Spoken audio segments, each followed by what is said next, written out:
What if someone could reach inside your mind and take control of every thought you have? What if they could erase your memories, your identity, your entire existence?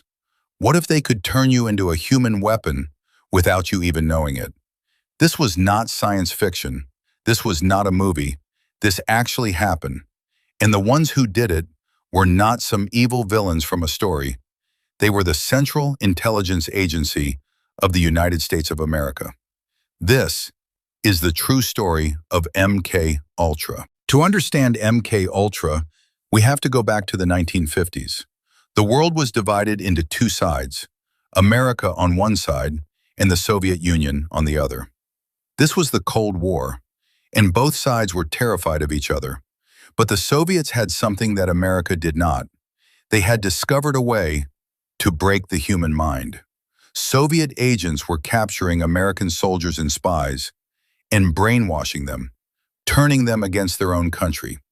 American prisoners of war were coming back home, completely changed. They were confessing to crimes they never committed. They were saying things that made no sense. The CIA was in a state of panic. How were the Soviets doing this?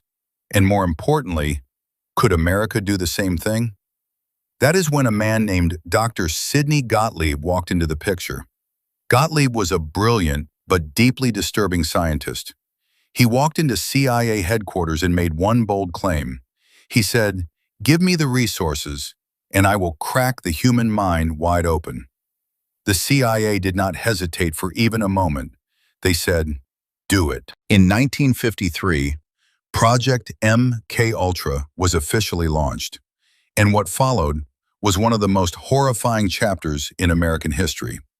The CIA began running secret experiments on human beings, not on enemies, not on criminals, on ordinary people, on soldiers, on mental patients, on prisoners, people who had no idea what was being done to them.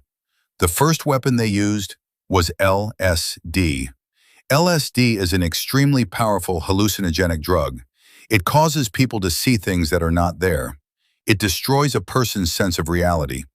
The CIA began secretly giving LSD to people without their knowledge or consent. They would drop it into someone's drink, their food, their coffee, and then they would sit back and watch what happened. One man was given LSD every single day for 9 straight days. 9 days of pure psychological terror. By the end of it, he had completely lost his mind. He never recovered. He spent the rest of his life in a mental institution. But LSD was just the beginning. The CIA also experimented with sleep deprivation. Subjects were kept awake for days, sometimes weeks at a time. No sleep, no rest, no mercy, until their minds completely broke down.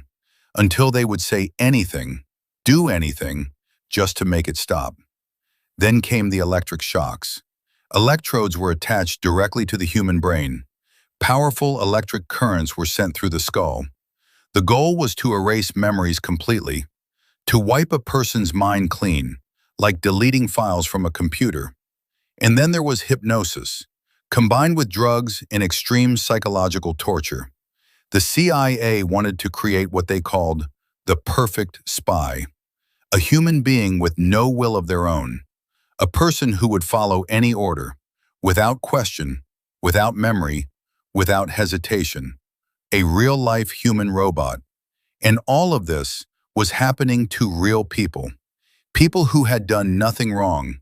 People who trusted the system. People who never knew what hit them.